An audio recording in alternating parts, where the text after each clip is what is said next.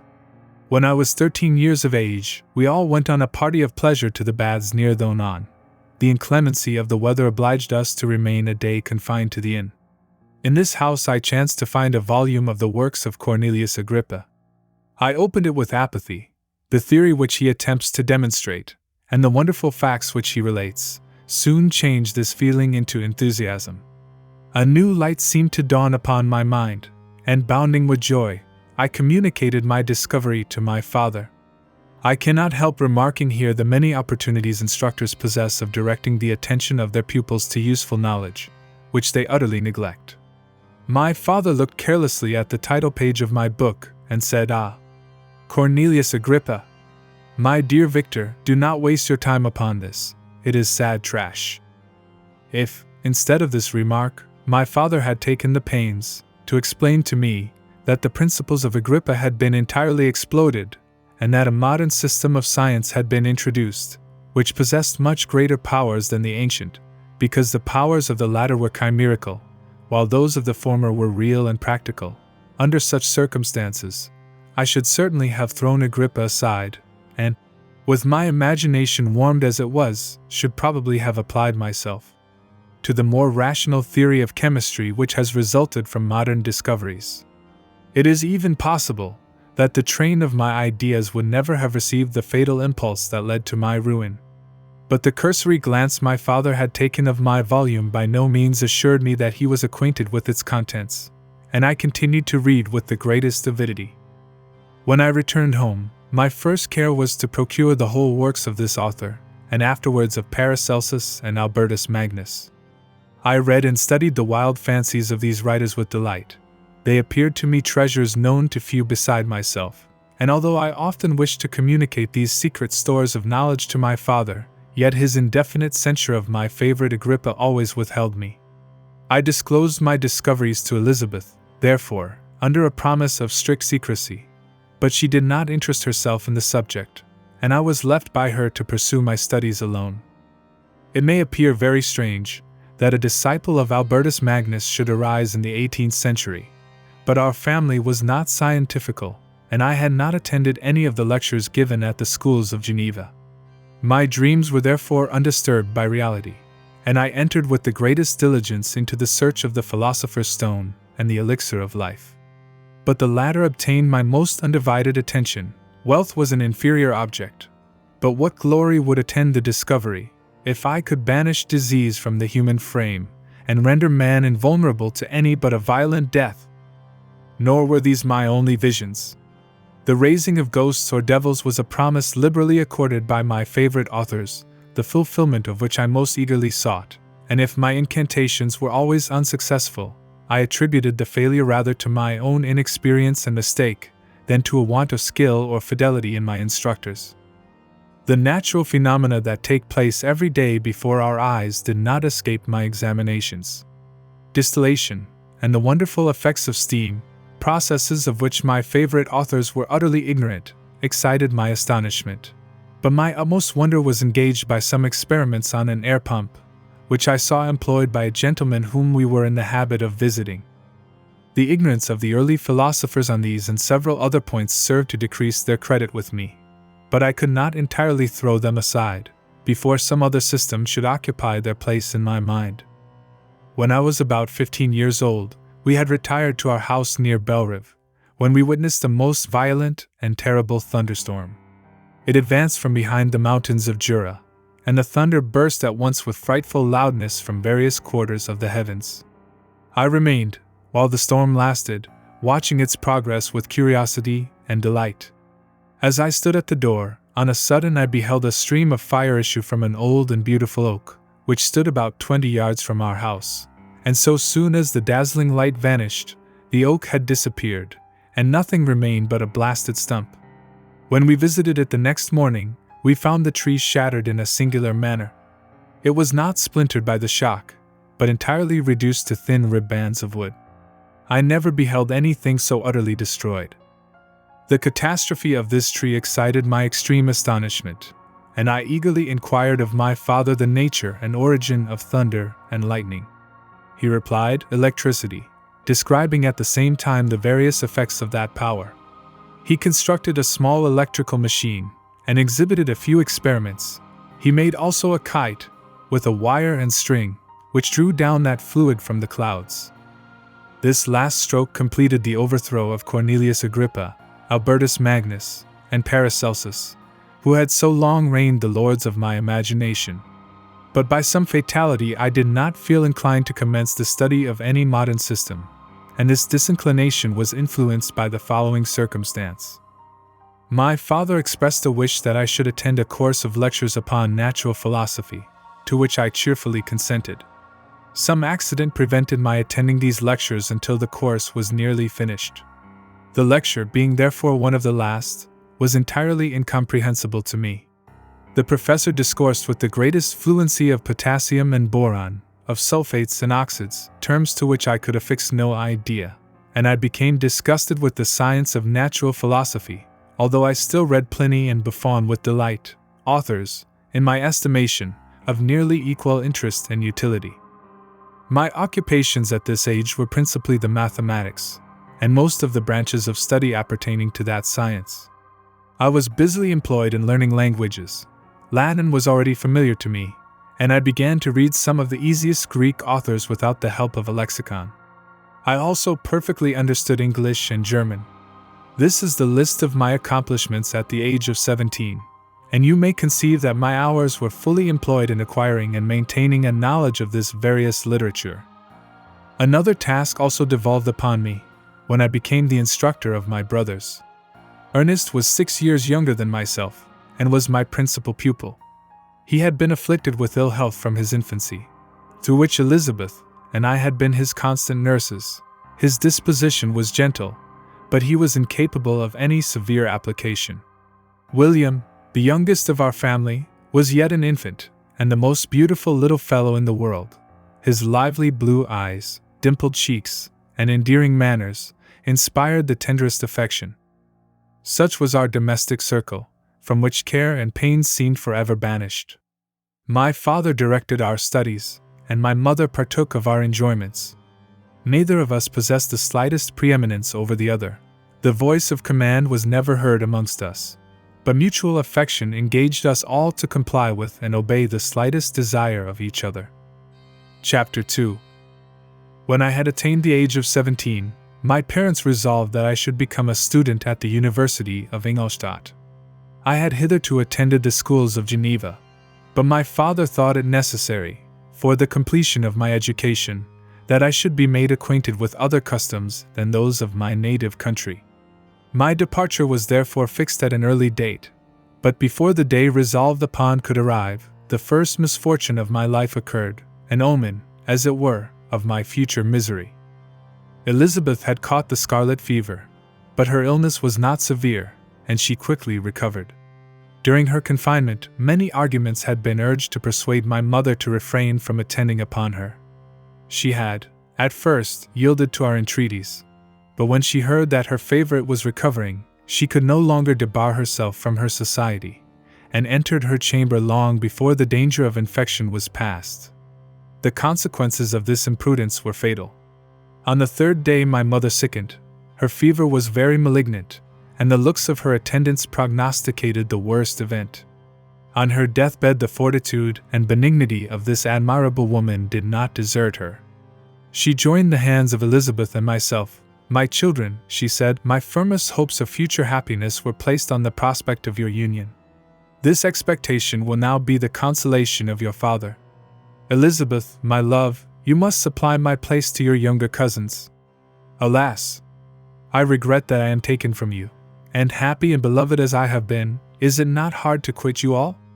But these are not thoughts befitting me. I will endeavor to resign myself cheerfully to death, and will indulge a hope of meeting you in another world." She died calmly, and her countenance expressed affection even in death. I need not describe the feelings of those whose dearest ties are rent by that most irreparable evil, the void that presents itself to the soul, and the despair that is exhibited on the countenance. It is so long before the mind can persuade itself that she, whom we saw every day, and whose very existence appeared a part of our own, can have departed forever, that the brightness of a beloved eye can have been extinguished, and the sound of a voice so familiar and dear to the ear can be hushed, never more to be heard. These are the reflections of the first days. But when the lapse of time proves the reality of the evil, then the actual bitterness of grief commences. Yet from whom has not that rude hand rent away some dear connection? And why should I describe a sorrow which all have felt, and must feel? The time at length arrives, when grief is rather an indulgence than a necessity, and the smile that plays upon the lips, although it may be deemed a sacrilege, is not banished. My mother was dead, but we had still duties which we ought to perform. We must continue our course with the rest, and learn to think ourselves fortunate, whilst one remains whom the spoiler has not seized. My journey to Ingolstadt, which had been deferred by these events, was now again determined upon. I obtained from my father a respite of some weeks. This period was spent sadly. My mother's death and my speedy departure depressed our spirits, but Elizabeth endeavored to renew the spirit of cheerfulness in our little society. Since the death of her aunt, her mind had acquired new firmness and vigor. She determined to fulfill her duties with the greatest exactness, and she felt that that most imperious duty, of rendering her uncle and cousins happy, had devolved upon her. She consoled me, amused her uncle, instructed my brothers, and I never beheld her so enchanting as at this time, when she was continually endeavoring to contribute to the happiness of others, entirely forgetful of herself. The day of my departure at length arrived. I had taken leave of all my friends, excepting Clerval, who spent the last evening with us. He bitterly lamented that he was unable to accompany me, but his father could not be persuaded to part with him, intending that he should become a partner with him in business, in compliance with his favorite theory, that learning was superfluous in the commerce of ordinary life. Henry had a refined mind. He had no desire to be idle, and was well pleased to become his father's partner, but he believed that a man might be a very good trader, and yet possess a cultivated understanding. We sat late, listening to his complaints, and making many little arrangements for the future. The next morning early I departed. Tears gushed from the eyes of Elizabeth.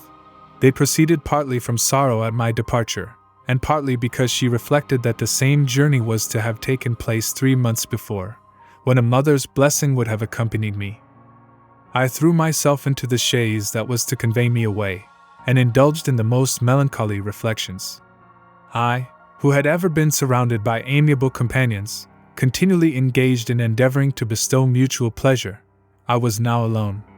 In the university, whither I was going, I must form my own friends, and be my own protector. My life had hitherto been remarkably secluded and domestic, and this had given me invincible repugnance to new countenances. I loved my brothers, Elizabeth and Clerval. These were old familiar faces, but I believed myself totally unfitted for the company of strangers. Such were my reflections as I commenced my journey, but as I proceeded, my spirits and hopes rose. I ardently desired the acquisition of knowledge. I had often, when at home, thought it hard to remain during my youth cooped up in one place, and had longed to enter the world, and take my station among other human beings. Now my desires were complied with, and it would, indeed, have been folly to repent. I had sufficient leisure for these and many other reflections during my journey to Ingolstadt, which was long and fatiguing. At length the high white steeple of the town met my eyes. I alighted, and was conducted to my solitary apartment, to spend the evening as I pleased. The next morning I delivered my letters of introduction, and paid a visit to some of the principal professors, and among others to M. Krempe, professor of natural philosophy. He received me with politeness, and asked me several questions concerning my progress in the different branches of science appertaining to natural philosophy. I mentioned, it is true, with fear and trembling, the only authors I had ever read upon those subjects. The professor stared. "Have you," he said, "really spent your time in studying such nonsense?" I replied in the affirmative.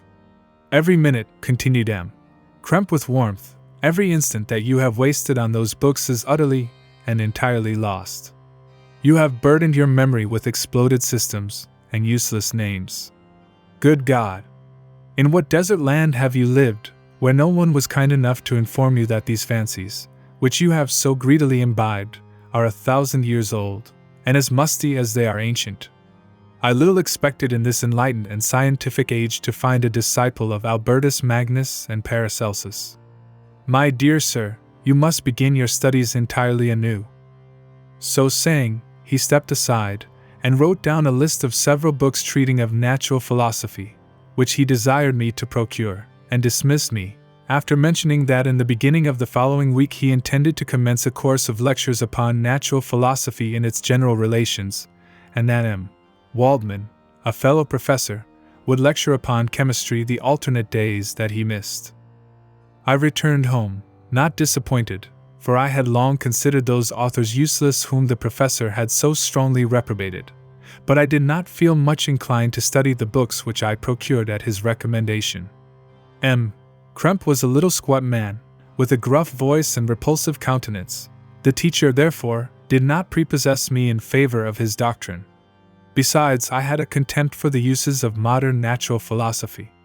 It was very different when the masters of the science sought immortality and power. Such views, although futile, were grand, but now the scene was changed. The ambition of the inquirer seemed to limit itself to the annihilation of those visions on which my interest in science was chiefly founded. I was required to exchange chimeras of boundless grandeur for realities of little worth. Such were my reflections during the first 2 or 3 days spent almost in solitude. But as the ensuing week commenced, I thought of the information which M. Kremp had given me concerning the lectures. And although I could not consent to go and hear that little conceited fellow deliver sentences out of a pulpit, I recollected what he had said of M. Waldman, whom I had never seen, as he had hitherto been out of town. Partly from curiosity, and partly from idleness, I went into the lecturing room, which M. Waldman entered shortly after. This professor was very unlike his colleague. He appeared about 50 years of age, but with an aspect expressive of the greatest benevolence. A few gray hairs covered his temples, but those at the back of his head were nearly black. His person was short, but remarkably erect, and his voice the sweetest I had ever heard. He began his lecture by a recapitulation of the history of chemistry and the various improvements made by different men of learning, pronouncing with fervor the names of the most distinguished discoverers. He then took a cursory view of the present state of the science, and explained many of its elementary terms. After having made a few preparatory experiments, he concluded with a panegyric upon modern chemistry, the terms of which I shall never forget. The ancient teachers of this science, said he, promised impossibilities, and performed nothing. The modern masters promise very little. They know that metals cannot be transmuted, and that the elixir of life is a chimera. But these philosophers, whose hands seem only made to dabble in dirt, and their eyes to pore over the microscope or crucible, have indeed performed miracles. They penetrate into the recesses of nature, and shew how she works in her hiding places. They ascend into the heavens. They have discovered how the blood circulates, and the nature of the air we breathe. They have acquired new and almost unlimited powers. They can command the thunders of heaven, mimic the earthquake, and even mock the invisible world with its own shadows. I departed highly pleased with the professor and his lecture, and paid him a visit the same evening. His manners in private were even more mild and attractive than in public, for there was a certain dignity in his mien during his lecture, which in his own house was replaced by the greatest affability and kindness. He heard with attention my little narration concerning my studies, and smiled at the names of Cornelius Agrippa and Paracelsus, but without the contempt that M. Kremp had exhibited. He said that these were men to whose indefatigable zeal modern philosophers were indebted for most of the foundations of their knowledge. They had left to us, as an easier task, to give new names, and arrange in connected classifications, the facts which they in a great degree had been the instruments of bringing to light. The labors of men of genius, however erroneously directed, scarcely ever fail in ultimately turning to the solid advantage of mankind. I listened to his statement, which was delivered without any presumption or affectation, and then added that his lecture had removed my prejudices against modern chemists, and I, at the same time, requested his advice concerning the books I ought to procure. I am happy, said M. Waldman, to have gained a disciple, and if your application equals your ability, I have no doubt of your success. Chemistry is that branch of natural philosophy in which the greatest improvements have been and may be made. It is on that account that I have made it my peculiar study, but at the same time I have not neglected the other branches of science. A man would make but a very sorry chemist if he attended to that department of human knowledge alone. If your wish is to become really a man of science, and not merely a petty experimentalist, I should advise you to apply to every branch of natural philosophy, including mathematics. He then took me into his laboratory, and explained to me the uses of his various machines, instructing me as to what I ought to procure, and promising me the use of his own, when I should have advanced far enough in the science not to derange their mechanism. He also gave me the list of books which I had requested, and I took my leave. Thus ended a day memorable to me. It decided my future destiny. Chapter 3. From this day, natural philosophy, and particularly chemistry, in the most comprehensive sense of the term, became nearly my sole occupation. I read with ardor those works, so full of genius and discrimination, which modern inquirers have written on these subjects. I attended the lectures, and cultivated the acquaintance of the men of science of the university, and I found even in M. Krempe a great deal of sound sense and real information, combined, it is true, with a repulsive physiognomy and manners, but not on that account the less valuable. In M. Waldman I found a true friend. His gentleness was never tinged by dogmatism, and his instructions were given with an air of frankness and good nature that banished every idea of pedantry. It was, perhaps, the amiable character of this man that inclined me more to that branch of natural philosophy which he professed, than an intrinsic love for the science itself. But this state of mind had place only in the first steps towards knowledge. The more fully I entered into the science, the more exclusively I pursued it for its own sake. That application, which at first had been a matter of duty and resolution, now became so ardent and eager, that the stars often disappeared in the light of morning whilst I was yet engaged in my laboratory. As I applied so closely, it may be easily conceived that I improved rapidly. My ardor was indeed the astonishment of the students, and my proficiency that of the masters. Professor Krempe often asked me, with a sly smile, how Cornelius Agrippa went on, whilst M. Waldman expressed the most heartfelt exultation in my progress. 2 years passed in this manner, during which I paid no visit to Geneva, but was engaged, heart and soul, in the pursuit of some discoveries, which I hoped to make. None but those who have experienced them can conceive of the enticements of science. In other studies you go as far as others have gone before you, and there is nothing more to know, but in a scientific pursuit there is continual food for discovery and wonder.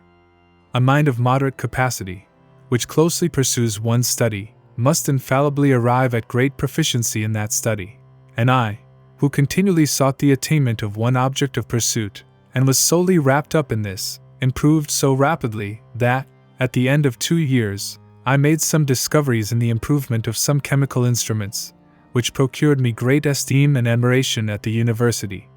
When I had arrived at this point, and had become as well acquainted with the theory and practice of natural philosophy as depended on the lessons of any of the professors at Ingolstadt, my residence there being no longer conducive to my improvements, I thought of returning to my friends in my native town, when an incident happened that protracted my stay.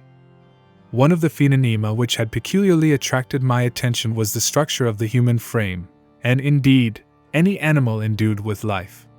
Whence I often asked myself, did the principle of life proceed? It was a bold question, and one which has ever been considered as a mystery. Yet with how many things are we upon the brink of becoming acquainted, if cowardice or carelessness did not restrain our inquiries. I revolved these circumstances in my mind, and determined thenceforth to apply myself more particularly to those branches of natural philosophy which relate to physiology. Unless I had been animated by an almost supernatural enthusiasm, my application to this study would have been irksome, and almost intolerable. To examine the causes of life, we must first have recourse to death. I became acquainted with the science of anatomy, but this was not sufficient. I must also observe the natural decay and corruption of the human body. In my education my father had taken the greatest precautions that my mind should be impressed with no supernatural horrors. I do not ever remember to have trembled at a tale of superstition, or to have feared the apparition of a spirit. Darkness had no effect upon my fancy, and a churchyard was to me merely the receptacle of bodies deprived of life, which, from being the seat of beauty and strength, had become food for the worm. Now I was led to examine the cause and progress of this decay, and forced to spend days and nights in vaults and charnel houses. My attention was fixed upon every object the most insupportable to the delicacy of the human feelings. I saw how the fine form of man was degraded and wasted. I beheld the corruption of death succeed to the blooming cheek of life. I saw how the worm inherited the wonders of the eye and brain. I paused, examining and analyzing all the minutiae of causation, as exemplified in the change from life to death, and death to life, until from the midst of this darkness a sudden light broke in upon me, a light so brilliant and wondrous, yet so simple, that while I became dizzy with the immensity of the prospect which it illustrated, I was surprised that among so many men of genius, who had directed their inquiries towards the same science, that I alone should be reserved to discover so astonishing a secret. Remember, I am not recording the vision of a madman. The sun does not more certainly shine in the heavens than that which I now affirm is true. Some miracle might have produced it, yet the stages of the discovery were distinct and probable. After days and nights of incredible labor and fatigue, I succeeded in discovering the cause of generation and life. Nay, more, I became myself capable of bestowing animation upon lifeless matter. The astonishment which I had at first experienced on this discovery soon gave place to delight and rapture. After so much time spent in painful labor, to arrive at once at the summit of my desires was the most gratifying consummation of my toils. But this discovery was so great and overwhelming that all the steps by which I had been progressively led to it were obliterated, and I beheld only the result. What had been the study and desire of the wisest men since the creation of the world was now within my grasp. Not that, like a magic scene, it all opened upon me at once. The information I had obtained was of a nature rather to direct my endeavors so soon as I should point them towards the object of my search, than to exhibit that object already accomplished. I was like the Arabian who had been buried with the dead, and found a passage to life aided only by one glimmering and seemingly ineffectual light. I see by your eagerness, and the wonder and hope which your eyes express, my friend, that you expect to be informed of the secret with which I am acquainted. That cannot be. Listen patiently until the end of my story, and you will easily perceive why I am reserved upon that subject. I will not lead you on, unguarded and ardent as I then was, to your destruction and infallible misery. Learn from me, if not by my precepts, at least by my example, how dangerous is the acquirement of knowledge, and how much happier that man is who believes his native town to be the world, than he who aspires to become greater than his nature will allow. When I found so astonishing a power placed within my hands, I hesitated a long time concerning the manner in which I should employ it. Although I possessed the capacity of bestowing animation, yet to prepare a frame for the reception of it, with all its intricacies of fibers, muscles, and veins, still remained a work of inconceivable difficulty and labor. I doubted at first whether I should attempt the creation of a being like myself or one of simpler organization. But my imagination was too much exalted by my first success to permit me to doubt of my ability to give life to an animal as complex and wonderful as man. The materials at present within my command hardly appeared adequate to so arduous an undertaking, but I doubted not that I should ultimately succeed. I prepared myself for a multitude of reverses. My operations might be incessantly baffled, and at last my work be imperfect. Yet, when I considered the improvement which every day takes place in science and mechanics, I was encouraged to hope my present attempts would at least lay the foundations of future success. Nor could I consider the magnitude and complexity of my plan as any argument of its impracticability. It was with these feelings that I began the creation of a human being.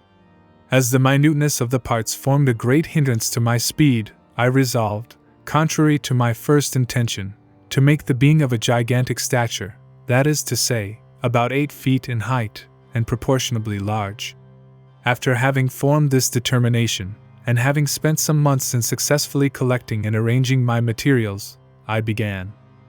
No one can conceive the variety of feelings which bore me onwards, like a hurricane, in the first enthusiasm of success. Life and death appeared to me ideal bounds, which I should first break through, and pour a torrent of light into our dark world. A new species would bless me as its creator and source.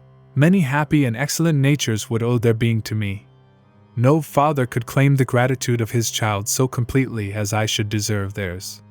Pursuing these reflections, I thought that if I could bestow animation upon lifeless matter, I might in process of time, although I now found it impossible, renew life where death had apparently devoted the body to corruption. These thoughts supported my spirits, while I pursued my undertaking with unremitting ardor. My cheek had grown pale with study, and my person had become emaciated with confinement. Sometimes, on the very brink of certainty, I failed. Yet still I clung to the hope which the next day or the next hour might realize. One secret which I alone possessed was the hope to which I had dedicated myself, and the moon gazed on my midnight labors, while, with unrelaxed and breathless eagerness, I pursued nature to her hiding places. Who shall conceive the horrors of my secret toil, as I dabbled among the unhallowed damps of the grave, or tortured the living animal to animate the lifeless clay? My limbs now tremble, and my eyes swim with the remembrance. But then a resistless, and almost frantic impulse urged me forward. I seemed to have lost all soul or sensation but for this one pursuit. It was indeed but a passing trance, that only made me feel with renewed acuteness so soon as, the unnatural stimulus ceasing to operate, I had returned to my old habits. I collected bones from charnel houses, and disturbed, with profane fingers, the tremendous secrets of the human frame. In a solitary chamber, or rather cell, at the top of the house, and separated from all the other apartments by a gallery and staircase, I kept my workshop of filthy creation. My eyeballs were starting from their sockets and attending to the details of my employment. The dissecting room and the slaughterhouse furnished many of my materials, and often did my human nature turn with loathing from my occupation, whilst, still urged on by an eagerness which perpetually increased, I brought my work near to a conclusion. The summer months passed while I was thus engaged, heart and soul, in one pursuit. It was a most beautiful season. Never did the fields bestow a more plentiful harvest, or the vines yield a more luxuriant vintage, but my eyes were insensible to the charms of nature. And the same feelings which made me neglect the scenes around me caused me also to forget those friends who were so many miles absent, and whom I had not seen for so long a time. I knew my silence disquieted them, and I well remembered the words of my father. I know that while you are pleased with yourself, you will think of us with affection, and we shall hear regularly from you. You must pardon me, if I regard any interruption in your correspondence as a proof that your other duties are equally neglected. I knew well therefore what would be my father's feelings, but I could not tear my thoughts from my employment, loathsome in itself, but which had taken an irresistible hold of my imagination. I wished, as it were, to procrastinate all that related to my feelings of affection until the great object, which swallowed up every habit of my nature, should be completed. I then thought that my father would be unjust if he ascribed my neglect to vice, or faultiness on my part. But I am now convinced that he was justified in conceiving that I should not be altogether free from blame. A human being in perfection ought always to preserve a calm and peaceful mind, and never to allow passion or a transitory desire to disturb his tranquility. I do not think that the pursuit of knowledge is an exception to this rule. If the study to which you apply yourself has a tendency to weaken your affections, and to destroy your taste for those simple pleasures in which no alloy can possibly mix, then that study is certainly unlawful, that is to say, not befitting the human mind. If this rule were always observed, if no man allowed any pursuit whatsoever to interfere with the tranquility of his domestic affections, Greece had not been enslaved, Caesar would have spared his country, America would have been discovered more gradually, and the empires of Mexico and Peru had not been destroyed. But I forget that I am moralizing in the most interesting part of my tale, and your looks remind me to proceed. My father made no reproach in his letters, and only took notice of my silence by inquiring into my occupations more particularly than before. Winter, spring, and summer passed away during my labors, but I did not watch the blossom or the expanding leaves, sights which before always yielded me supreme delight, so deeply was I engrossed in my occupation. The leaves of that year had withered before my work drew near to a close, and now every day shewed me more plainly how well I had succeeded. But my enthusiasm was checked by my anxiety, and I appeared rather like one doomed by slavery to toil in the mines, or any other unwholesome trade, than an artist occupied by his favorite employment. Every night I was oppressed by a slow fever, and I became nervous to a most painful degree, a disease that I regretted the more because I had hitherto enjoyed most excellent health, and had always boasted of the firmness of my nerves. But I believed that exercise and amusement would soon drive away such symptoms, and I promised myself both of these, when my creation should be complete. Chapter 4. It was on a dreary night of November that I beheld the accomplishment of my toils. With an anxiety that almost amounted to agony, I collected the instruments of life around me, that I might infuse a spark of being into the lifeless thing that lay at my feet. It was already 1 a.m, the rain pattered dismally against the panes, and my candle was nearly burnt out, when, by the glimmer of the half-extinguished light, I saw the dull yellow eye of the creature open. It breathed hard, and a convulsive motion agitated its limbs. How can I describe my emotions at this catastrophe, or how delineate the wretch whom with such infinite pains and care I had endeavored to form? His limbs were in proportion, and I had selected his features as beautiful. Beautiful! Great God! His yellow skin scarcely covered the work of muscles and arteries beneath. His hair was of a lustrous black, and flowing, his teeth of a pearly whiteness. But these luxuriances only formed a more horrid contrast with his watery eyes, that seemed almost of the same color as the dun white sockets in which they were set, his shriveled complexion, and straight black lips. The different accidents of life are not so changeable as the feelings of human nature. I had worked hard for nearly 2 years, for the sole purpose of infusing life into an inanimate body. For this I had deprived myself of rest and health. I had desired it with an ardor that far exceeded moderation. But now that I had finished, the beauty of the dream vanished, and breathless horror and disgust filled my heart. Unable to endure the aspect of the being I had created, I rushed out of the room, and continued a long time traversing my bedchamber, unable to compose my mind to sleep. At length lassitude succeeded to the tumult I had before endured, and I threw myself on the bed in my clothes, endeavoring to seek a few moments of forgetfulness. But it was in vain. I slept indeed, but I was disturbed by the wildest dreams. I thought I saw Elizabeth, in the bloom of health, walking in the streets of Ingolstadt. Delighted and surprised, I embraced her. But as I imprinted the first kiss on her lips, they became livid with the hue of death. Her features appeared to change, and I thought that I held the corpse of my dead mother in my arms. A shroud enveloped her form, and I saw the graveworms crawling in the folds of the flannel. I started from my sleep with horror. A cold dew covered my forehead, my teeth chattered, and every limb became convulsed, when, by the dim and yellow light of the moon, as it forced its way through the window shutters, I beheld the wretch, the miserable monster whom I had created. He held up the curtain of the bed, and his eyes, if eyes they may be called, were fixed on me. His jaws opened, and he muttered some inarticulate sounds, while a grin wrinkled his cheeks. He might have spoken, but I did not hear. One hand was stretched out, seemingly to detain me, but I escaped, and rushed downstairs.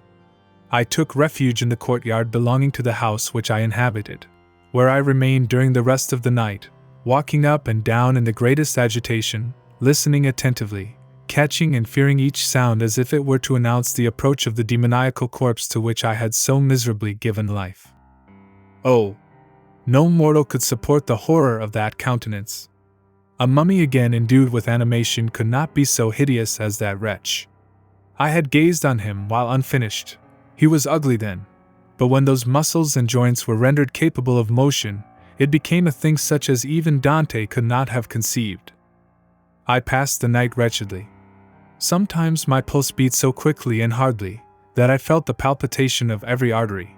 At others, I nearly sank to the ground through languor and extreme weakness. Mingled with this horror, I felt the bitterness of disappointment. Dreams that had been my food and pleasant rest for so long a space were now become a hell to me, and the change was so rapid, the overthrow so complete. Morning, dismal and wet, at length dawned, and discovered to my sleepless and aching eyes the church of Ingolstadt, its white steeple and clock, which indicated the 6th hour. The porter opened the gates of the court, which had that night been my asylum, and I issued into the streets, pacing them with quick steps, as if I sought to avoid the wretch whom I feared every turning of the street would present to my view. I did not dare return to the apartment which I inhabited, but felt impelled to hurry on, although wetted by the rain, which poured from a black and comfortless sky.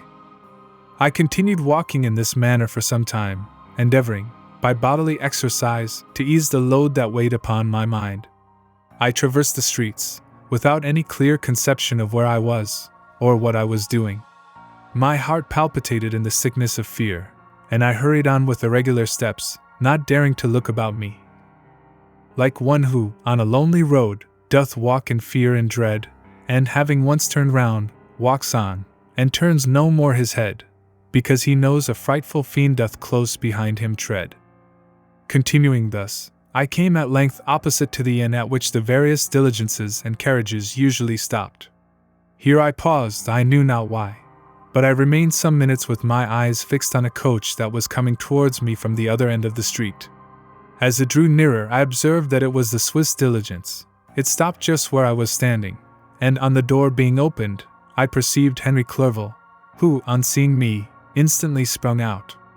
"My dear Frankenstein," exclaimed he, "how glad I am to see you! How fortunate that you should be here at the very moment of my alighting!" Nothing could equal my delight on seeing Clerval. His presence brought back to my thoughts my father, Elizabeth, and all those scenes of home so dear to my recollection. I grasped his hand, and in a moment forgot my horror and misfortune. I felt suddenly, and for the first time during many months, calm and serene joy. I welcomed my friend, therefore, in the most cordial manner, and we walked towards my college.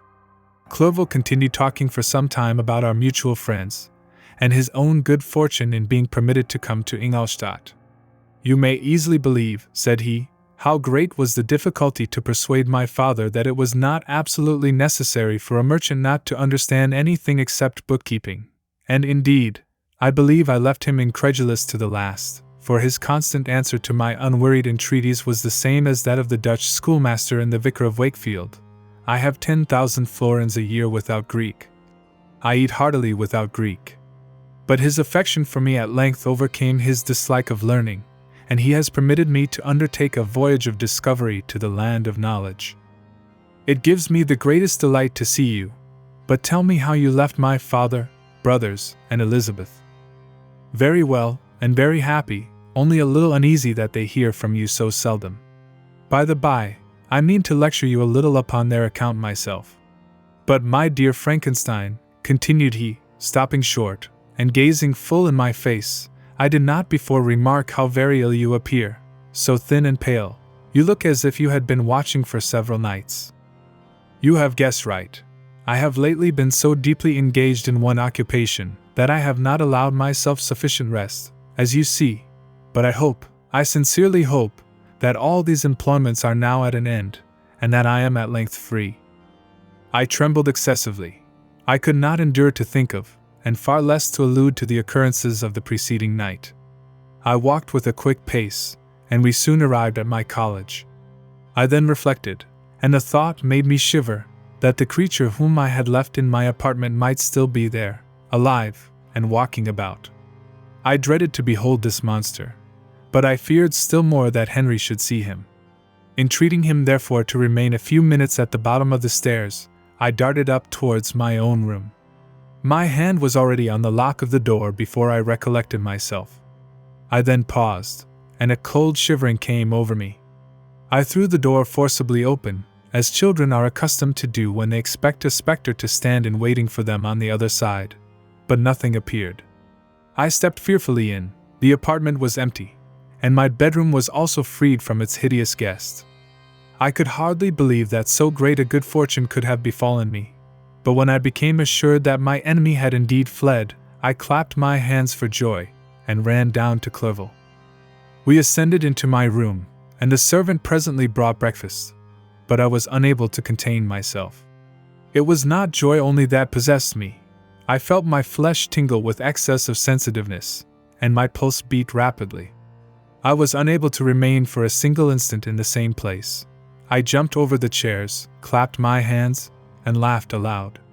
Clerval at first attributed my unusual spirits to joy on his arrival, but when he observed me more attentively, he saw a wildness in my eyes for which he could not account, and my loud, unrestrained, heartless laughter frightened and astonished him. "My dear Victor," cried he, "what, for God's sake, is the matter? Do not laugh in that manner. How ill you are! What is the cause of all this?" "Do not ask me," cried I, putting my hands before my eyes, for I thought I saw the dreaded spectre glide into the room. He can tell. Oh, save me! Save me! I imagined that the monster seized me. I struggled furiously, and fell down in a fit. Poor Clerval! What must have been his feelings? A meeting, which he anticipated with such joy, so strangely turned to bitterness. But I was not the witness of his grief, for I was lifeless, and did not recover my senses for a long, long time. This was the commencement of a nervous fever, which confined me for several months. During all that time Henry was my only nurse. I afterwards learned that, knowing my father's advanced age, and unfitness for so long a journey, and how wretched my sickness would make Elizabeth, he spared them this grief by concealing the extent of my disorder. He knew that I could not have a more kind and attentive nurse than himself, and firm in the hope he felt of my recovery, he did not doubt that, instead of doing harm, he performed the kindest action that he could towards them. But I was in reality very ill, and surely nothing but the unbounded and unremitting attentions of my friend could have restored me to life. The form of the monster on whom I had bestowed existence was forever before my eyes, and I raved incessantly concerning him. Doubtless my words surprised Henry.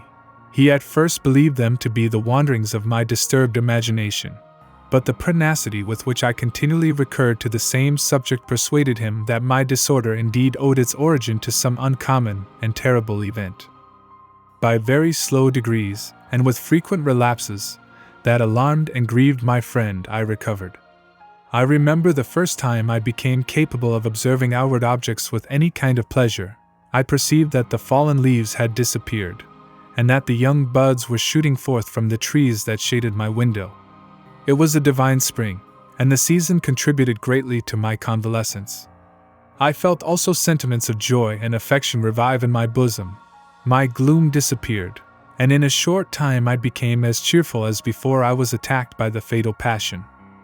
Dearest Clerval, exclaimed I, how kind, how very good you are to me. This whole winter, instead of being spent in study, as you promised yourself, has been consumed in my sick room. How shall I ever repay you? I feel the greatest remorse for the disappointment of which I have been the occasion, but you will forgive me. You will repay me entirely, if you do not discompose yourself, but get well as fast as you can, and since you appear in such good spirits, I may speak to you on one subject, may I not? I trembled. One subject? What could it be? Could he allude to an object on whom I dared not even think? Compose yourself, said Clerval, who observed my change of color. I will not mention it, if it agitates you, but your father and cousin would be very happy if they received a letter from you in your own handwriting.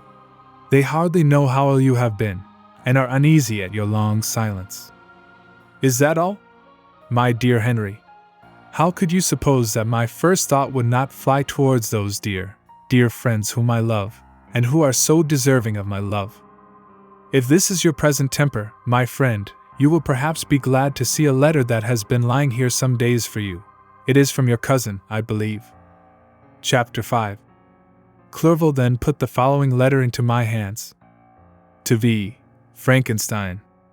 My dear cousin, I cannot describe to you the uneasiness we have all felt concerning your health. We cannot help imagining that your friend Clerval conceals the extent of your disorder, for it is now several months since we have seen your handwriting, and all this time you have been obliged to dictate your letters to Henry. Surely, Victor, you must have been exceedingly ill, and this makes us all very wretched, as much so nearly as after the death of your dear mother. My uncle was almost persuaded that you were indeed dangerously ill, and could hardly be restrained from undertaking a journey to Ingolstadt. Clerval always writes that you are getting better.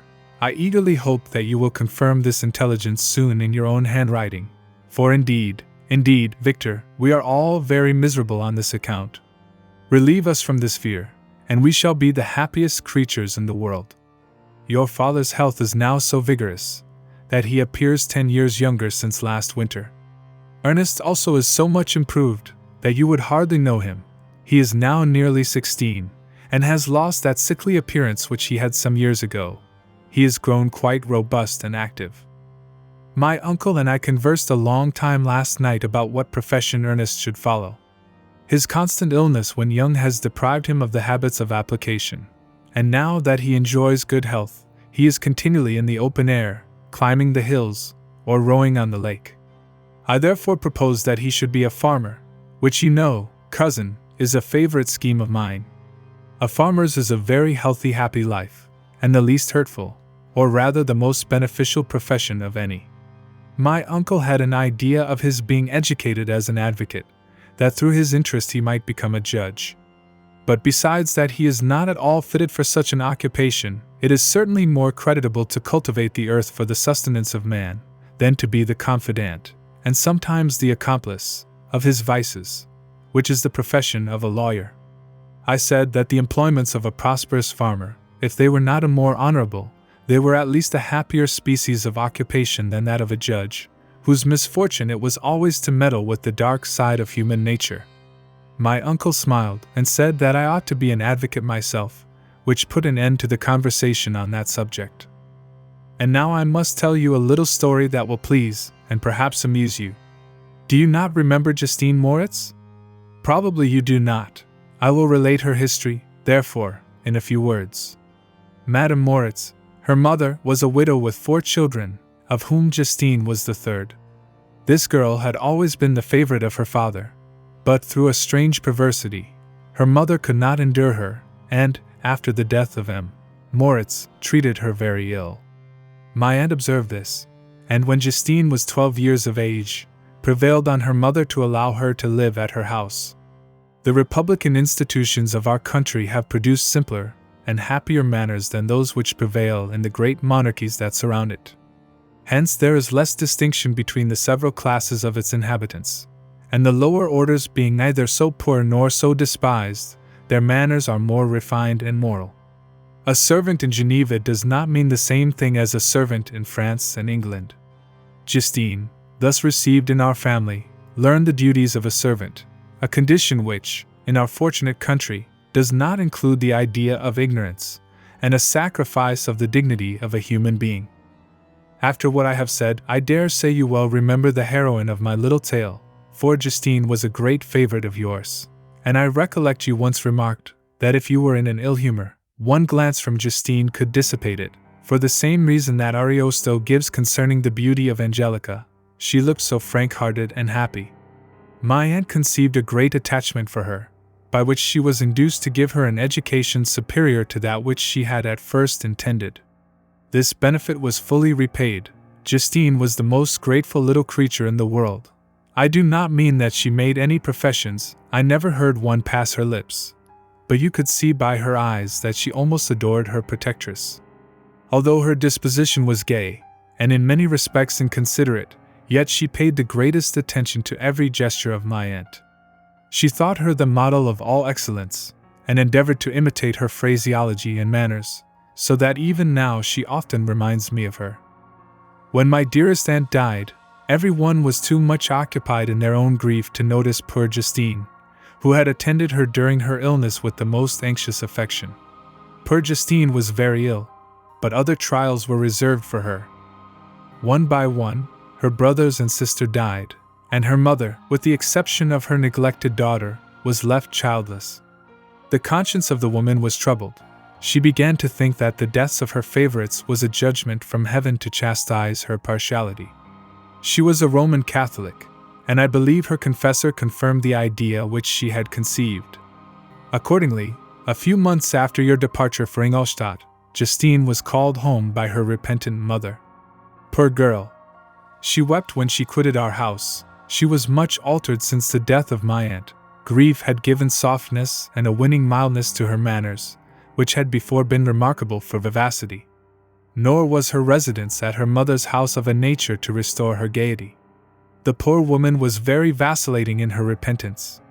She sometimes begged Justine to forgive her unkindness, but much oftener accused her of having caused the deaths of her brothers and sister. Perpetual fretting at length threw Madame Moritz into a decline, which at first increased her irritability, but she is now at peace forever. She died on the first approach of cold weather, at the beginning of this last winter. Justine has returned to us, and I assure you I love her tenderly. She is very clever and gentle, and extremely pretty, As I mentioned before, her mien and her expressions continually remind me of my dear aunt. I must say also a few words to you, my dear cousin, of little darling William. I wish you could see him. He is very tall of his age, with sweet laughing blue eyes, dark eyelashes, and curling hair. When he smiles, 2 little dimples appear on each cheek, which are rosy with health.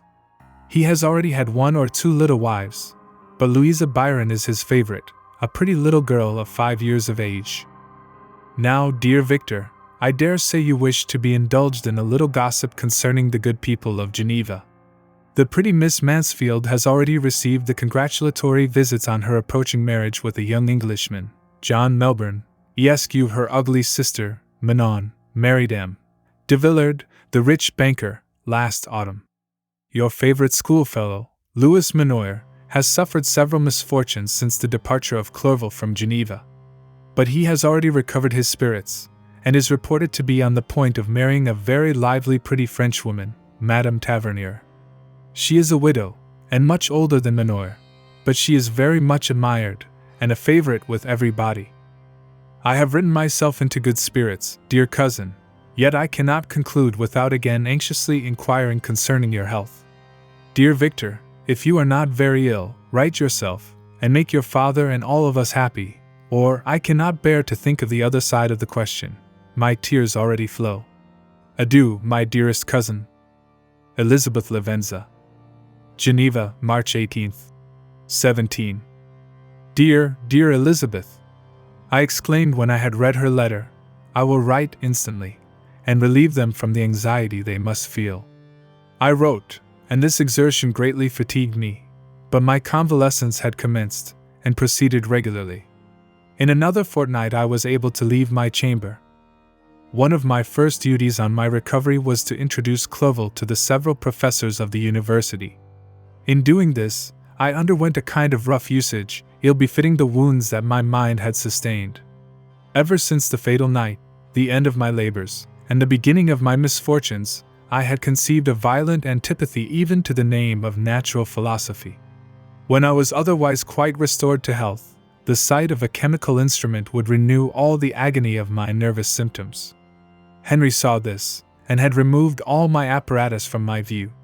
He had also changed my apartment, for he perceived that I had acquired a dislike for the room which had previously been my laboratory. But these cares of Clerval were made of no avail when I visited the professors. M. Waldman inflicted torture when he praised, with kindness and warmth, the astonishing progress I had made in the sciences. He soon perceived that I disliked the subject, but not guessing the real cause, he attributed my feelings to modesty, and changed the subject from my improvement to the science itself, with a desire, as I evidently saw, of drawing me out. What could I do? He meant to please, and he tormented me. I felt as if he had placed carefully, one by one, in my view those instruments which were to be afterwards used in putting me to a slow and cruel death. I writhed under his words, yet dared not exhibit the pain I felt. Clerval, whose eyes and feelings were always quick in discerning the sensations of others, declined the subject, alleging, in excuse, his total ignorance, and the conversation took a more general turn. I thanked my friend from my heart, but I did not speak. I saw plainly that he was surprised, but he never attempted to draw my secret from me, and although I loved him with a mixture of affection and reverence that knew no bounds, yet I could never persuade myself to confide to him that event which was so often present to my recollection, but which I feared the detail to another would only impress more deeply. M. Krempe was not equally docile, and in my condition at that time, of almost insupportable sensitiveness, his harsh blunt encomiums gave me even more pain than the benevolent approbation of M. Waldman. D.N. the fellow, cried he, why, M. Clerval, I assure you he has outstripped us all. I stare if you please, but it is nevertheless true. A youngster who, but a few years ago, believed Cornelius Agrippa as firmly as the gospel, has now set himself at the head of the university, and if he is not soon pulled down, we shall all be out of countenance.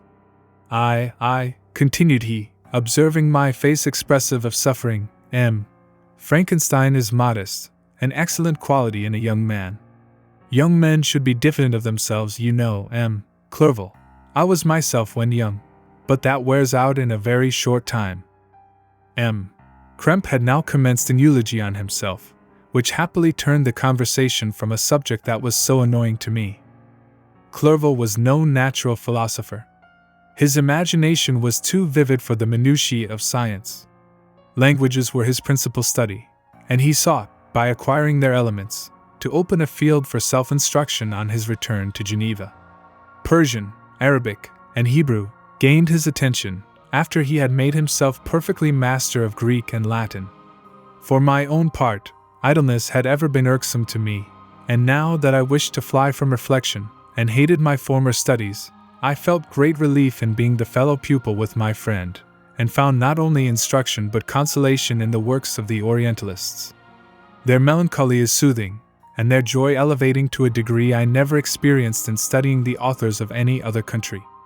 When you read their writings, life appears to consist in a warm sun and garden of roses, in the smiles and frowns of a fair enemy, and the fire that consumes your own heart. How different from the manly and heroical poetry of Greece and Rome. Summer passed away in these occupations, and my return to Geneva was fixed for the latter end of autumn. But being delayed by several accidents, winter and snow arrived, the roads were deemed impassable, and my journey was retarded until the ensuing spring. I felt this delay very bitterly, for I longed to see my native town and my beloved friends. My return had only been delayed so long from an unwillingness to leave Clerval in a strange place, before he had become acquainted with any of its inhabitants. The winter, however, was spent cheerfully, and although the spring was uncommonly late, when it came, its beauty compensated for its dilatoriness. The month of May had already commenced, and I expected the letter daily which was to fix the date of my departure, when Henry proposed a pedestrian tour in the environs of Ingolstadt that I might bid a personal farewell to the country I had so long inhabited. I acceded with pleasure to this proposition. I was fond of exercise, and Clerval had always been my favorite companion in the rambles of this nature that I had taken among the scenes of my native country. We passed a fortnight in these perambulations. My health and spirits had long been restored, and they gained additional strength from the salubrious air I breathed, the natural incidents of our progress, and the conversation of my friend.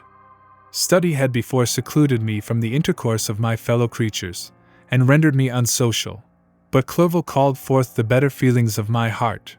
He again taught me to love the aspect of nature, and the cheerful faces of children. Excellent friend! How sincerely did you love me, and endeavor to elevate my mind, until it was on a level with your own. A selfish pursuit had cramped and narrowed me, until your gentleness and affection warmed and opened my senses.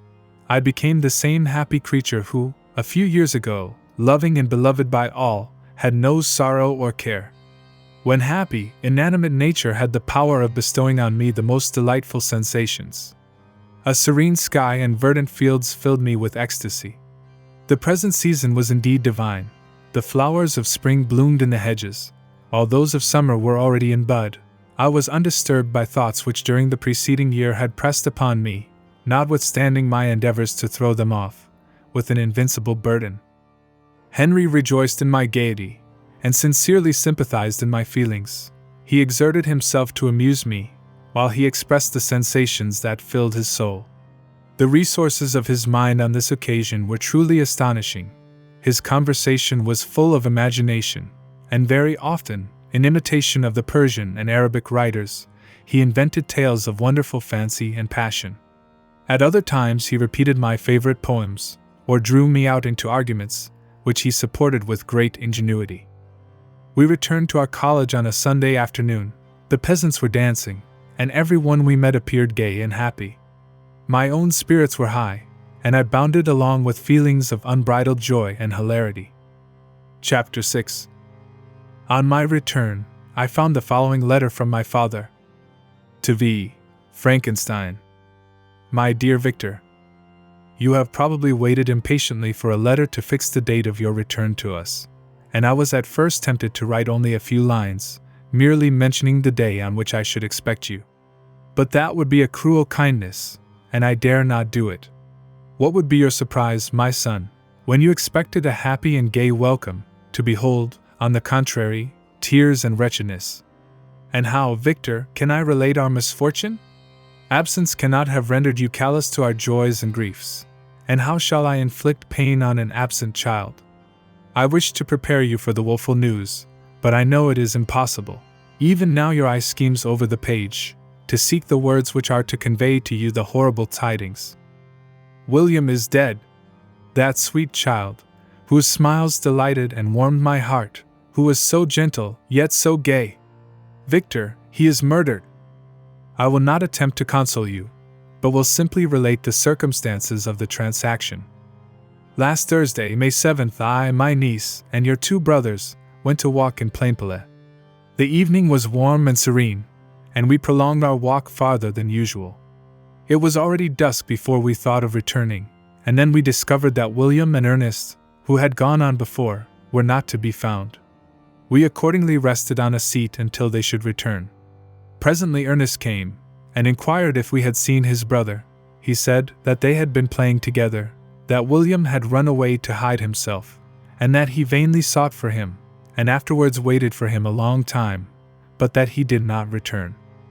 This account rather alarmed us, and we continued to search for him until night fell, when Elizabeth conjectured that he might have returned to the house. He was not there. We returned again, with torches, for I could not rest, when I thought that my sweet boy had lost himself, and was exposed to all the damps and dews of night. Elizabeth also suffered extreme anguish. About 5 in the morning I discovered my lovely boy, whom the night before I had seen blooming and active in health, stretched on the grass livid and motionless. The print of the murderer's finger was on his neck. He was conveyed home, and the anguish that was visible in my countenance betrayed the secret to Elizabeth. She was very earnest to see the corpse. At first I attempted to prevent her, but she persisted, and entering the room where it lay, hastily examined the neck of the victim, and clasping her hands exclaimed, "O God! I have murdered my darling infant!" She fainted, and was restored with extreme difficulty. When she again lived, it was only to weep and sigh. She told me that same evening William had teased her to let him wear a very valuable miniature that she possessed of your mother. This picture is gone, and was doubtless the temptation which urged the murderer to the deed. We have no trace of him at present, although our exertions to discover him are unremitted, but they will not restore my beloved William. Come, dearest Victor, you alone can console Elizabeth. She weeps continually, and accuses herself unjustly as the cause of his death. Her words pierce my heart. We are all unhappy, but will not that be an additional motive for you, my son, to return and be our comforter? Your dear mother! Alas, Victor! I now say, thank God she did not live to witness the cruel, miserable death of her youngest darling. Come, Victor, not brooding thoughts of vengeance against the assassin, but with feelings of peace and gentleness, that will heal, instead of festering the wounds of our minds. Enter the house of mourning, my friend, but with kindness and affection for those who love you, and not with hatred for your enemies. Your affectionate and afflicted father, Alphonse Frankenstein. Geneva, May 12, 17. Clerval, who had watched my countenance as I read this letter, was surprised to observe the despair that succeeded to the joy I at first expressed on receiving news from my friends. I threw the letter on the table, and covered my face with my hands. My dear Frankenstein, exclaimed Henry, when he perceived me weep with bitterness, are you always to be unhappy? My dear friend, what has happened? I motioned to him to take up the letter, while I walked up and down the room in the extremest agitation. Tears also gushed from the eyes of Clerval, as he read the account of my misfortune. I can offer you no consolation, my friend, said he. Your disaster is irreparable. What do you intend to do? To go instantly to Geneva. Come with me, Henry, to order the horses. During our walk, Clerval endeavored to raise my spirits. He did not do this by common topics of consolation, but by exhibiting the truest sympathy. Poor William, said he, that dear child, he now sleeps with his angel mother. His friends mourn and weep, but he is at rest. He does not now feel the murderer's grasp. A sod covers his gentle form, and he knows no pain. He can no longer be a fit subject for pity. The survivors are the greatest sufferers, and for them time is the only consolation. Those maxims of the Stoics, that death was no evil, and that the mind of man ought to be superior to despair on the eternal absence of a beloved object, ought not to be urged. Even Cato wept over the dead body of his brother. Clerval spoke thus as we hurried through the streets. The words impressed themselves on my mind, and I remembered them afterwards in solitude. But now, as soon as the horses arrived, I hurried into a cabriole, and bade farewell to my friend. My journey was very melancholy. At first I wished to hurry on, for I longed to console and sympathize with my loved and sorrowing friends. But when I drew near my native town, I slackened my progress. I could hardly sustain the multitude of feelings that crowded into my mind. I passed through scenes familiar to my youth, but which I had not seen for nearly 6 years. How altered everything might be during that time! One sudden and desolating change had taken place, but 1,000 little circumstances might have by degrees worked other alterations which, although they were done more tranquilly, might not be the less decisive. Fear overcame me. I dared not advance, dreading 1,000 nameless evils that made me tremble, although I was unable to define them. I remained 2 days at Lausanne, in this painful state of mind. I contemplated the lake. The waters were placid, all around was calm, and the snowy mountains, the palaces of nature, were not changed. By degrees the calm and heavenly scene restored me, and I continued my journey towards Geneva. The road ran by the side of the lake, which became narrower as I approached my native town. I discovered more distinctly the black sides of Jura, and the bright summit of Mont Blanc. I wept like a child. Dear mountains! My own beautiful lake! How do you welcome your wanderer? Your summits are clear, the sky and lake are blue and placid. Is this to prognosticate peace, or to mock at my unhappiness? I fear, my friend, that I shall render myself tedious by dwelling on these preliminary circumstances.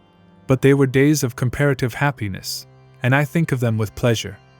My country, my beloved country! Who but a native can tell the delight I took in again beholding thy streams, thy mountains, and more than all, thy lovely lake? Yet, as I drew nearer home, grief and fear again overcame me. Night also closed around, and when I could hardly see the dark mountains, I felt still more gloomily. The picture appeared a vast and dim scene of evil, and I foresaw obscurely that I was destined to become the most wretched of human beings. Alas! I prophesied truly, and failed only in one single circumstance, that in all the misery I imagined and dreaded, I did not conceive the 100th part of the anguish I was destined to endure. It was completely dark when I arrived in the environs of Geneva. The gates of the town were already shut, and I was obliged to pass the night at Sechren, a village half a league to the east of the city. The sky was serene, and, as I was unable to rest, I resolved to visit the spot where my poor William had been murdered. As I could not pass through the town, I was obliged to cross the lake in a boat to arrive at Plainpalais. During this short voyage I saw the lightnings playing on the summit of Mont Blanc in the most beautiful figures. The storm appeared to approach rapidly, and on landing, I ascended a low hill, that I might observe its progress. It advanced. The heavens were clouded, and I soon felt the rain coming slowly in large drops, but its violence quickly increased. I quitted my seat, and walked on, although the darkness and storm increased every minute, and the thunder burst with a terrific crash over my head. It was echoed from Sèvres, the Jura, and the Alps of Savoy. Vivid flashes of lightning dazzled my eyes, illuminating the lake, making it appear like a vast sheet of fire. Then for an instant everything seemed of a pitchy darkness, until the eye recovered itself from the preceding flash. The storm, as is often the case in Switzerland, appeared at once in various parts of the heavens. The most violent storm hung exactly north of the town, over that part of the lake which lies between the promontory of Bellerive and the village of Copet. Another storm enlightened Jura with faint flashes, and another darkened and sometimes disclosed the Mole, a peaked mountain to the east of the lake. While I watched the storm, so beautiful yet terrific, I wandered on with a hasty step. This noble war in the sky elevated my spirits. I clasped my hands, and exclaimed aloud, "William, dear angel! This is thy funeral, this thy dirge! As I said these words, I perceived in the gloom a figure which stole from behind a clump of trees near me. I stood fixed, gazing intently. I could not be mistaken. A flash of lightning illuminated the object, and discovered its shape plainly to me. Its gigantic stature, and the deformity of its aspect, more hideous than belongs to humanity, instantly informed me that it was the wretch, the filthy Damon to whom I had given life. What did he there? Could he be, I shuddered at the conception, the murderer of my brother? No sooner did that idea cross my imagination than I became convinced of its truth. My teeth chattered, and I was forced to lean against a tree for support. The figure passed me quickly, and I lost it in the gloom. Nothing in human shape could have destroyed that fair child. He was the murderer. I could not doubt it. The mere presence of the idea was an irresistible proof of the fact. I thought of pursuing the devil, but it would have been in vain, for another flash discovered him to me hanging among the rocks of the nearly perpendicular ascent of Mont Saleve, a hill that bounds Plainpalais on the south. He soon reached the summit and disappeared. I remained motionless. The thunder ceased, but the rain still continued, and the scene was enveloped in an impenetrable darkness. I revolved in my mind the events which I had until now sought to forget, the whole train of my progress towards the creation, the appearance of the work of my own hands alive at my bedside, its departure. 2 years had now nearly elapsed since the night on which he first received life, and was this his first crime? Alas! I had turned loose into the world a depraved wretch, whose delight was in carnage and misery. Had he not murdered my brother? No one can conceive the anguish I suffered during the remainder of the night, which I spent, cold and wet, in the open air. But I did not feel the inconvenience of the weather. My imagination was busy in scenes of evil and despair. I considered the being whom I had cast among mankind, and endowed with the will and power to effect purposes of horror, such as the deed which he had now done, nearly in the light of my own vampire, my own spirit let loose from the grave, and forced to destroy all that was dear to me. Day dawned, and I directed my steps towards the town. The gates were open, and I hastened to my father's house. My first thought was to discover what I knew of the murderer, and cause instant pursuit to be made. But I paused when I reflected on the story that I had to tell. A being whom I myself had formed, and endued with life, had met me at midnight among the precipices of an inaccessible mountain. I remembered also the nervous fever with which I had been seized just at the time that I dated my creation, and which would give an air of delirium to a tale otherwise so utterly improbable. I well knew that if any other had communicated such a relation to me, I should have looked upon it as the ravings of insanity. Besides, the strange nature of the animal would elude all pursuit, even if I were so far credited as to persuade my relatives to commence it. Besides, of what use would be pursuit? Who could arrest a creature capable of scaling the overhanging sides of Mont Saleve? These reflections determined me, and I resolved to remain silent. It was about 5 a.m. when I entered my father's house. I told the servants not to disturb the family, and went into the library to attend their usual hour of rising. 6 years had elapsed, passed as a dream but for one indelible trace, and I stood in the same place where I had last embraced my father before my departure for Ingolstadt. Beloved and respectable parent, he still remained to me. I gazed on the picture of my mother, which stood over the mantelpiece. It was an historical subject, painted at my father's desire, and represented Caroline Beaufort in an agony of despair, kneeling by the coffin of her dead father. Her garb was rustic, and her cheek pale, but there was an air of dignity and beauty that hardly permitted the sentiment of pity. Below this picture was a miniature of William, and my tears flowed when I looked upon it. While I was thus engaged, Ernest entered. He had heard me arrive, and hastened to welcome me. He expressed a sorrowful delight to see me. "Welcome, my dearest Victor," said he. "Ah, I wish you had come 3 months ago, and then you would have found us all joyous and delighted. But we are now unhappy, and I am afraid tears instead of smiles will be your welcome. Our father looks so sorrowful. This dreadful event seems to have revived in his mind his grief on the death of Mamma. Poor Elizabeth also is quite inconsolable."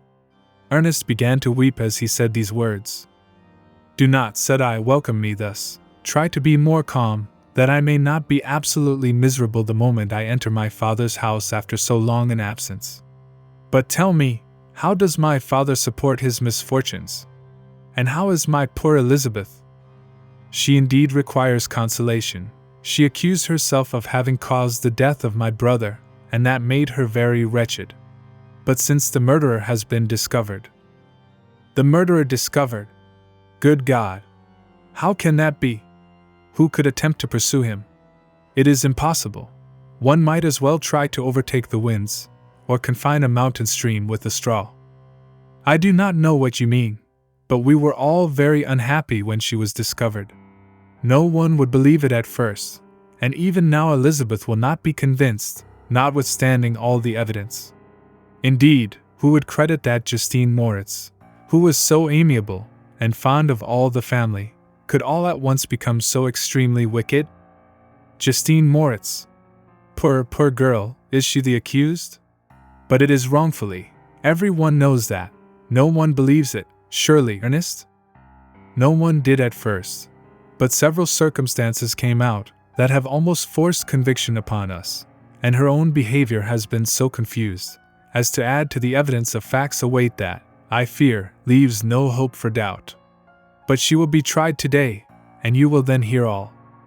He related that, the morning on which the murder of poor William had been discovered, Justine had been taken ill and confined to her bed, and, after several days, one of the servants, happening to examine the apparel she had worn on the night of the murder, had discovered in her pocket the picture of my mother, which had been judged to be the temptation of the murderer.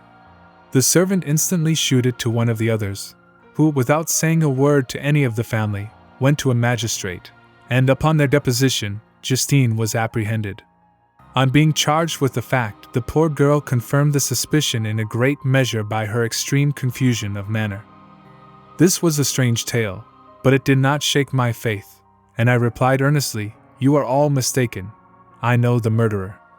Justine, poor, good Justine, is innocent." At that instant my father entered. I saw unhappiness deeply impressed on his countenance, but he endeavored to welcome me cheerfully, and, after we had exchanged our mournful greeting, would have introduced some other topic than that of our disaster, had not Ernest exclaimed, "Good God, Papa! Victor says that he knows who was the murderer of poor William."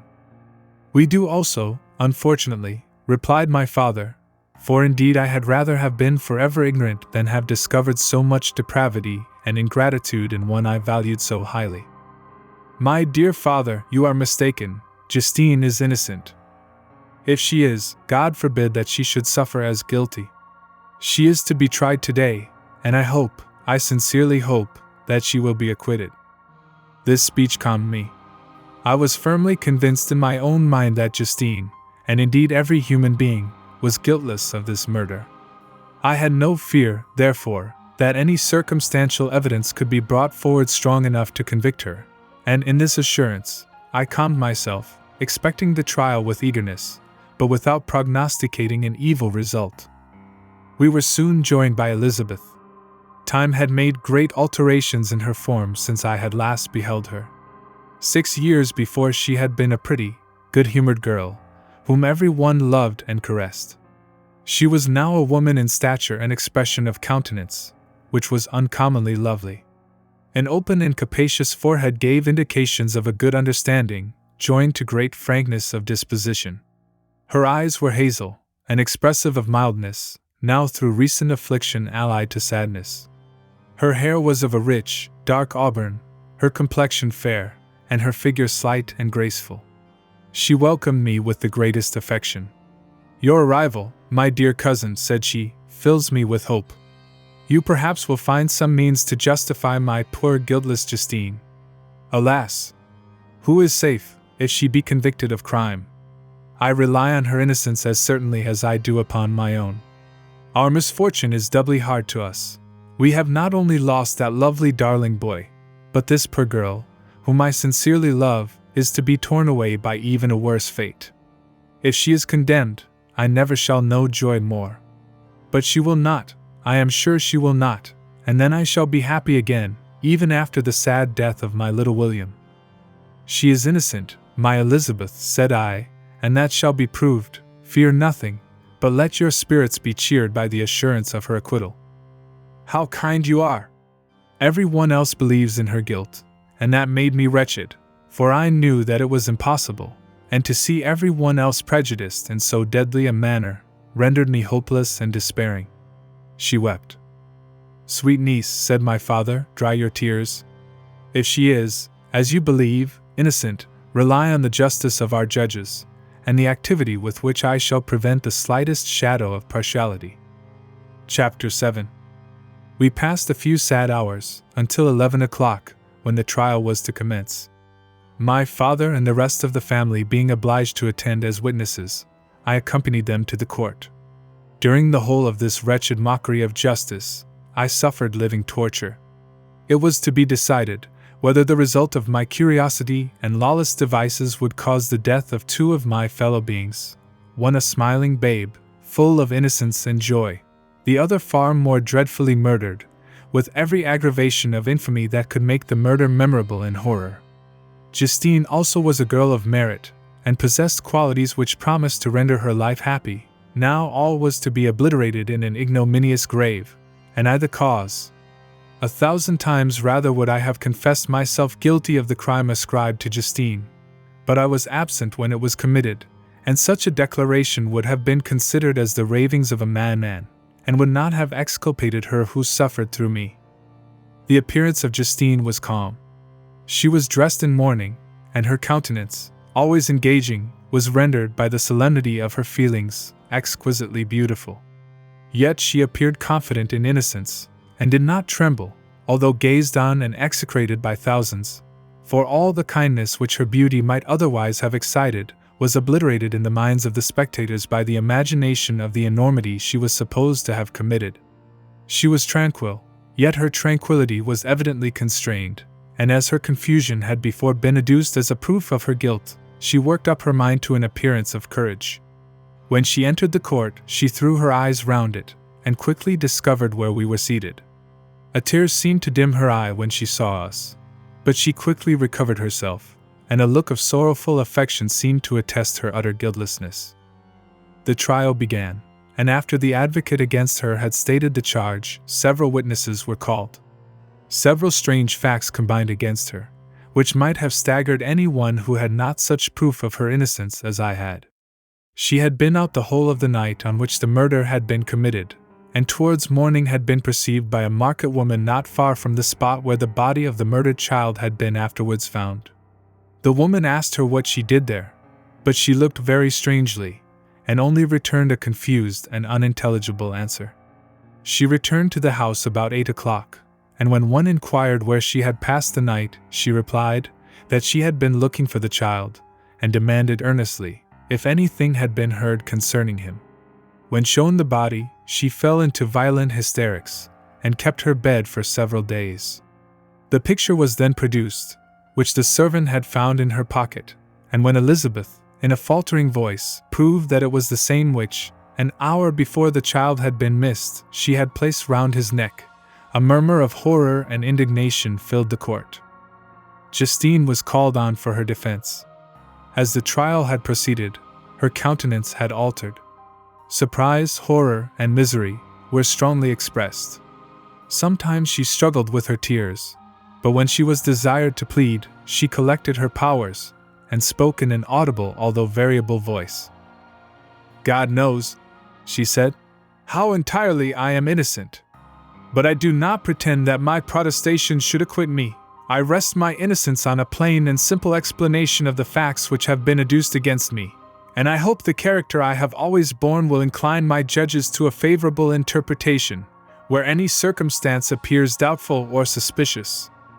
She then related that, by the permission of Elizabeth, she had passed the evening of the night on which the murder had been committed, at the house of an aunt at Chain, a village situated at about a league from Geneva. On her return, at about 9 o'clock, she met a man, who asked her if she had seen anything of the child who was lost. She was alarmed by this account, and passed several hours in looking for him, when the gates of Geneva were shut, and she was forced to remain several hours of the night in a barn belonging to a cottage, being unwilling to call up the inhabitants, to whom she was well known.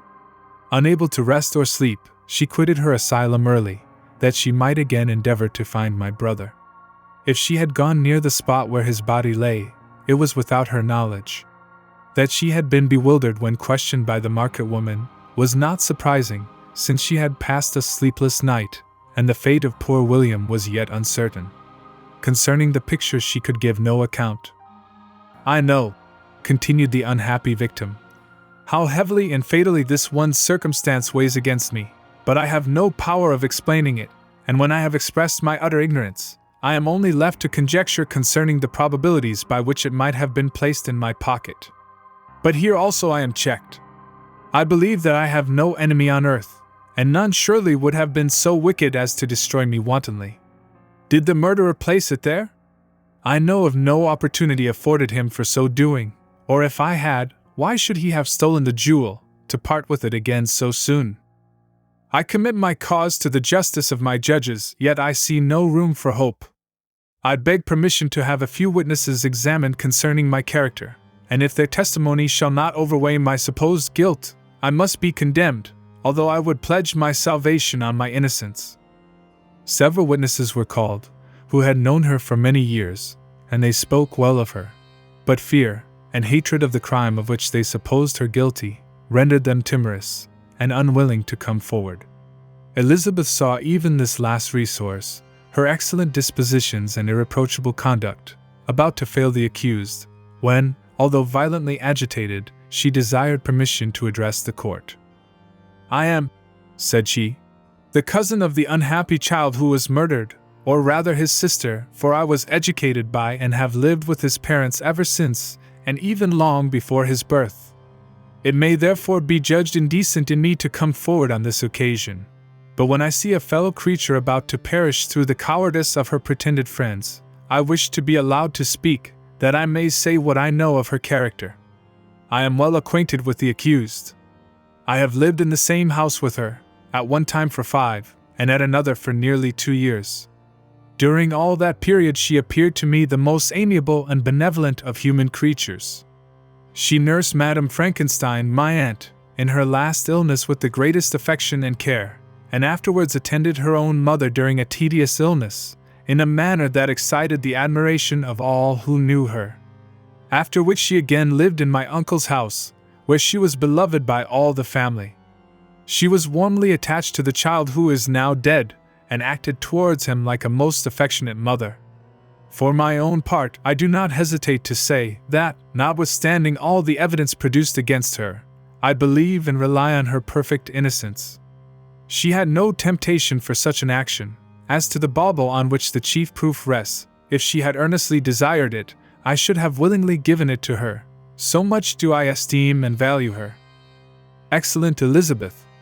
A murmur of approbation was heard, but it was excited by her generous interference, and not in favor of poor Justine, on whom the public indignation was turned with renewed violence, charging her with the blackest ingratitude. She herself wept as Elizabeth spoke, but she did not answer.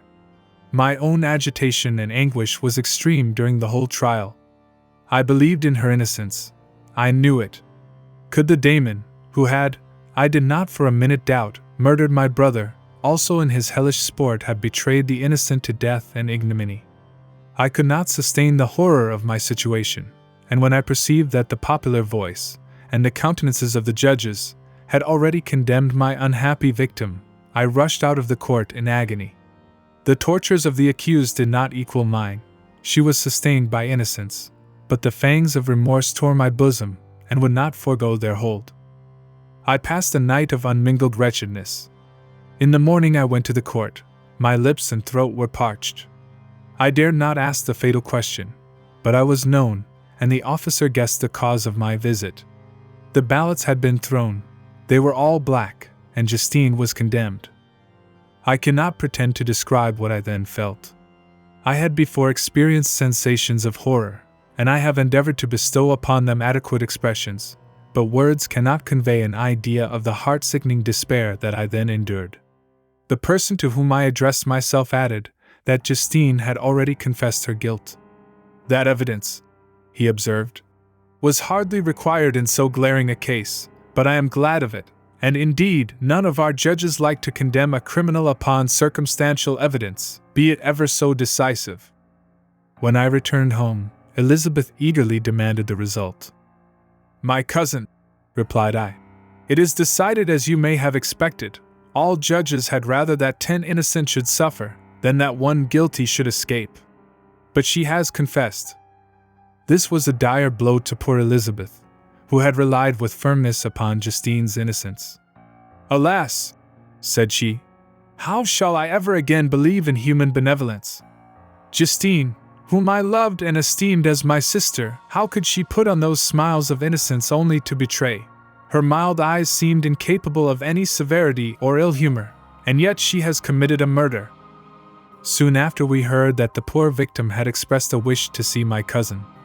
My father wished her not to go, but said that he left it to her own judgment and feelings to decide.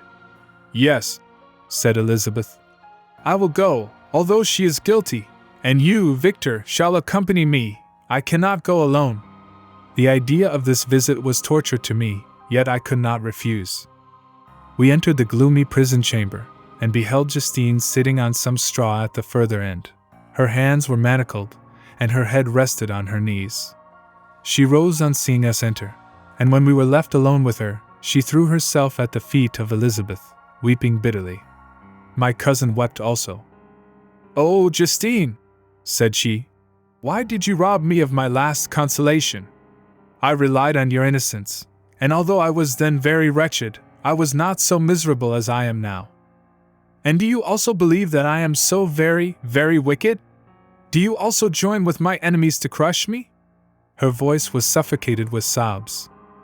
Rise, my poor girl, said Elizabeth. Why do you kneel, if you are innocent? I am not one of your enemies. I believed you guiltless, notwithstanding every evidence, until I heard that you had yourself declared your guilt. That report, you say, is false, and be assured, dear Justine, that nothing can shake my confidence in you for a moment, but your own confession. I did confess, but I confessed a lie. I confessed that I might obtain absolution, but now that falsehood lies heavier at my heart than all my other sins. The God of heaven forgive me! Ever since I was condemned, my confessor has besieged me. He threatened and menaced, until I almost began to think that I was the monster that he said I was.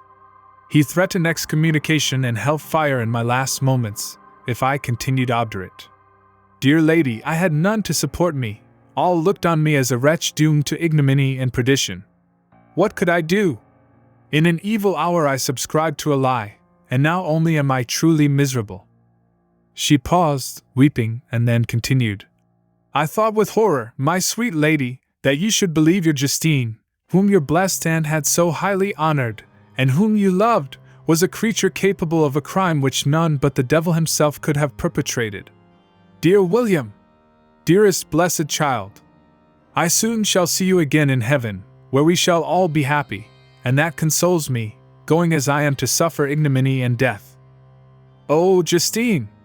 Forgive me for having for one moment distrusted you. Why did you confess?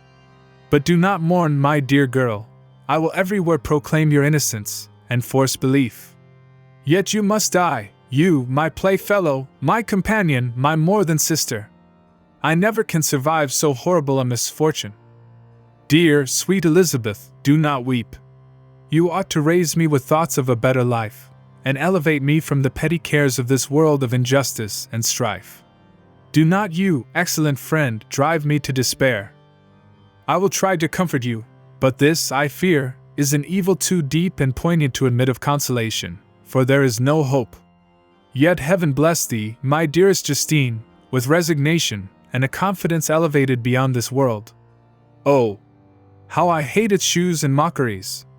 When one creature is murdered, another is immediately deprived of life in a slow, torturing manner. Then the executioners, their hands yet reeking with the blood of innocence, believe that they have done a great deed. They call this retribution. Hateful name! When that word is pronounced, I know greater and more horrid punishments are going to be inflicted than the gloomiest tyrant has ever invented to satiate his utmost revenge. Yet this is not consolation for you, my Justine, unless indeed that you may glory in escaping from so miserable a den. Alas! I would I were in peace with my aunt and my lovely William, escaped from a world which is hateful to me, and the visages of men which I abhor. Justine smiled languidly. This, dear lady, is despair, and not resignation. I must not learn the lesson that you would teach me. Talk of something else, something that will bring peace, and not increase of misery. During this conversation I had retired to a corner of the prison room, where I could conceal the horrid anguish that possessed me. Despair! Who dared talk of that? The poor victim, who on the morrow was to pass the dreary boundary between life and death, felt not as I did, such deep and bitter agony. I gnashed my teeth, and ground them together, uttering a groan that came from my inmost soul. Justine started. When she saw who it was, she approached me and said, "Dear sir, you are very kind to visit me. You, I hope, do not believe that I am guilty." I could not answer. "No, Justine," said Elizabeth. "He is more convinced of your innocence than I was, for even when he heard that you had confessed, he did not credit it. I truly thank him. In these last moments I feel the sincerest gratitude towards those who think of me with kindness. How sweet is the affection of others to such a wretch as I am! It removes more than half my misfortune, and I feel as if I could die in peace, now that my innocence is acknowledged by you, dear lady, and your cousin."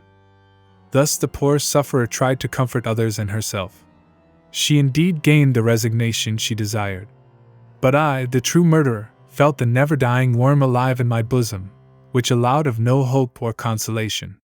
Elizabeth also wept, and was unhappy, but hers also was the misery of innocence, which, like a cloud that passes over the fair moon, for a while hides, but cannot tarnish its brightness.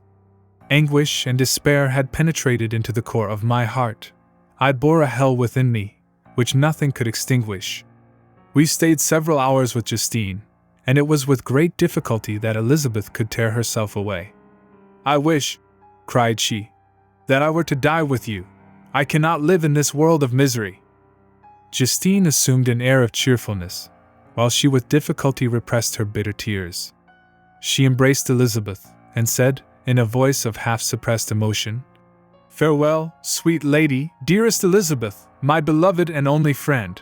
May heaven in its bounty bless and preserve you. May this be the last misfortune that you will ever suffer. Live, and be happy, and make others so."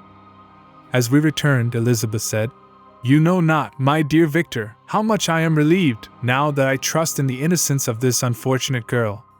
I never could again have known peace, if I had been deceived in my reliance on her. For the moment that I did believe her guilty, I felt an anguish that I could not have long sustained. Now my heart is lightened. The innocent suffers, but she whom I thought amiable and good has not betrayed the trust one reposed in her, and I am consoled. Amiable cousin! Such were your thoughts, mild and gentle as your own dear eyes and voice. But I was a wretch, and none ever conceived of the misery that I then endured.